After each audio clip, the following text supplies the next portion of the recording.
Inona marina mo mahatonga any zoky be likerve tsy maintsy miteny ratsy foana rehefa miresaka amin'ny vahoaka malagasy, tena vokatra fifohana rongony ve sa efa misy tsy ao mihitsy ny sainy ka tsy afa-po raha ohatra ka tsy miteny ratsy ny vavany. Mialohany hidirantsika amin'izay aloha ry tompoko vavy sy tompoko lahy dia abonné aloha ny chaîne antsika ary asio j'aime ny vidéo indrindraindrindra apetraho ny commentaire mialohany hidirantsika amin'izay zavatra rehetra izay.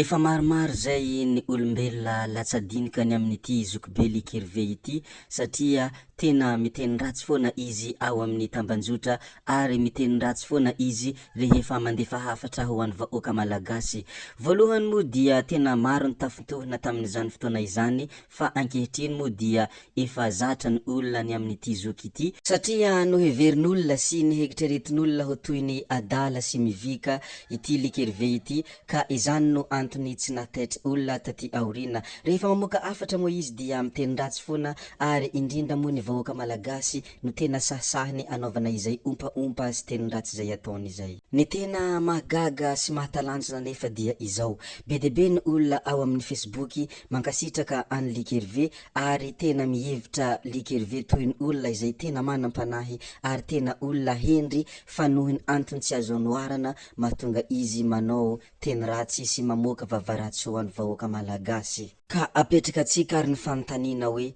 tena hendry ve i likerve ary tena manam-pahendrena ve ny likerve, tena olona normal ve ity likerve ity? Raha ohatra olona normal izy, inona ary mahatonga izy miteny ratsy ary inona ary mahatonga izy mamoaka vavaratsy feno ompa foana ho an'ny malagasy rehefa mandefa hafatra? Rongony ve mahatonga an'izany sa efa mivika izy ka tsy marina akory lay fomba filazan'olona hoe manam-pahendrena izy ary olona tena normaly ihany koa? Raha ny amiko manokana aloha ity zoky ity dia tsy azo lazaina hoe adalan'ny rongony na isika ara mety mbola tsy mahazo antoka zato isan-jato hoe mifoka rongony ve izy ary manao zavatra hafa ankoatran'izany ho an'ireo zava-mahadomelina ve ity zoky ity, fa ny rongony koa anie dia tsy voatery mahadaly ary tsy ny olona adala rehetra dia adala noho ny fifohana rongony ary tsy olona izay nifoka rongony rehetra koa lasa adala. Nohon' izany dia tsy ampy atao mari-pandrefesana ho an'ity zoky ity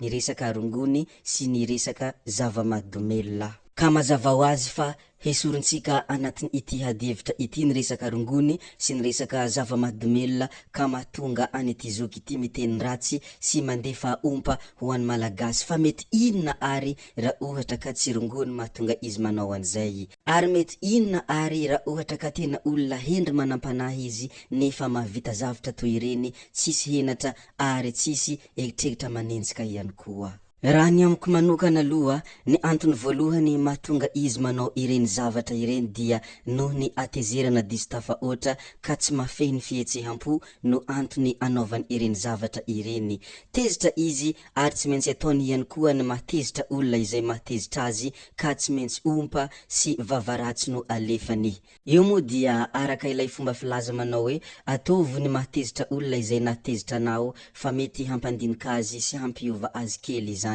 Ka mety izany angamba no mahatonga ity zoky be ity manao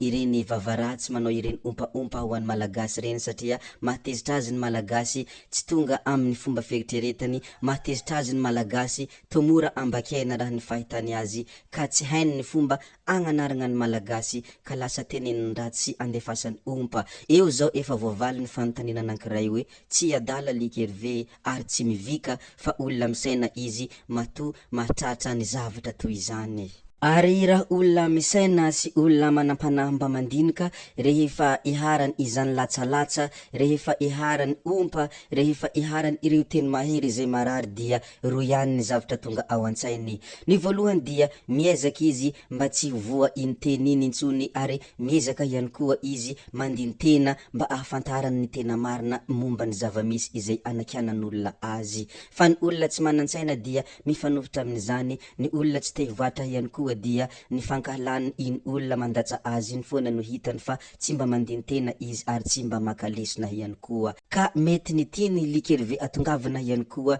ny mba hahatonga malagasy handentena ary ny mba hahatonga malagasy hiezaka mba hiala amin'ny zavatra izay itenitenena ny likerve azy. Ary raha ohatra ka somary handinika kely ihany koa isika ny ao amin'ny fitezana an-tokantrano, nizaniza moa dia tsy maintsy mahita izany fomba fitezana izany foana. Ohatra ny zaza rehefa manao zavatra tsy mety manao zavatra izay tsy ankasitrahan'ny ray aman-dreny dia tenenina moramora ilay zaza, fa raha ohatra mbola mamerina izy dia bedesina mba hampiova izy. Rehefa mahazo bedy ny zaza dia matahotra izy amerina inditra iny ka mahatonga izy mety ho hendry ary mahatonga izy mety hankatony tenin'ny ray aman-dreniny satria matahotra ny kapoka. Efa be dia be ny olona hitany likerve nananatra ny malagasy na influenceur izay mitonga teny milangolango, mitonga teny izay mampiheritreritra, mampihevitra nefa mbola tsy nahatonga sainan'ny malagasy raha araka ny fiheviny sy amin'ny zavatra izay hita ataony ireny moa dia mazava ho azy fa tsy maintsy zany foana ny ao an-tsainy ka aleo anarina amin'ny ompa,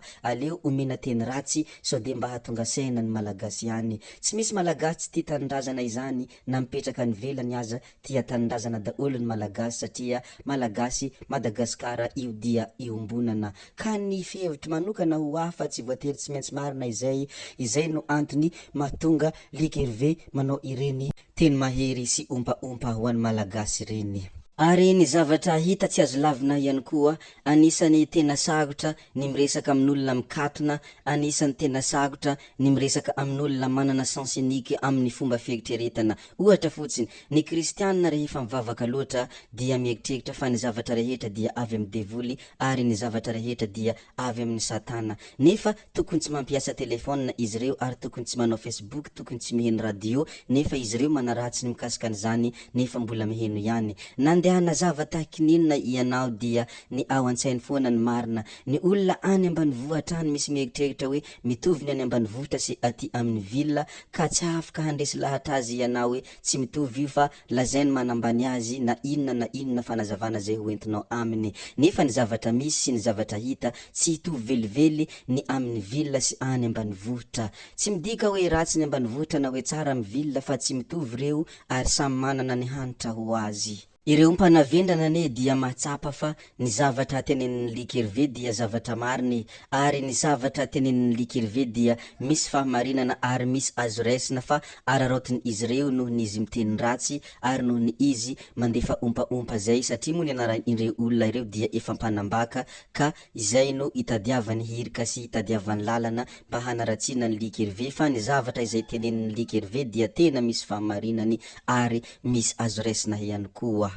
Ny ampianarina nefa miseho degany ary ny ampianarina nefa dia miseho mahay ao anatin'ny avendranana ka izany indrindra no mahatonga ity zoky ity miteny ratsy noho ny atezerana diso tafahoatra ka tsy hainy ny hafatra omeny ho an'ny malagasy nefa ny malagasy dia tiany ka tsy maintsy manompa izy sao de mba hahatonga saina ny olona izay andefasany hafatra, sao de mba hahatonga saina ho an'ny olona izay tiany hiarina. Tsy likerve irery ihany manao anio fa misy zoky anankiray zay koa dia tena lasa miteny izy hoe gasy vendrana zao sy ny tariny satria efa feno hatezerana izy ireny nefa olona tena manana kapasite tsara, olona misaina tsara ary olona ambonimbony fari-piainana noho ny isika. Koa raha ohatra mipetraka ny fanontaniana hoe inona mahatonga likerve miteny ratsy, inona mahatonga likerve manompanompa ka mikonjugue ny verbe pourrir, mifoka rongony ve sa inona tena antony mahatonga izy manao an'ireny sa olona efa mivika ve? Ny valiny dia tsotra,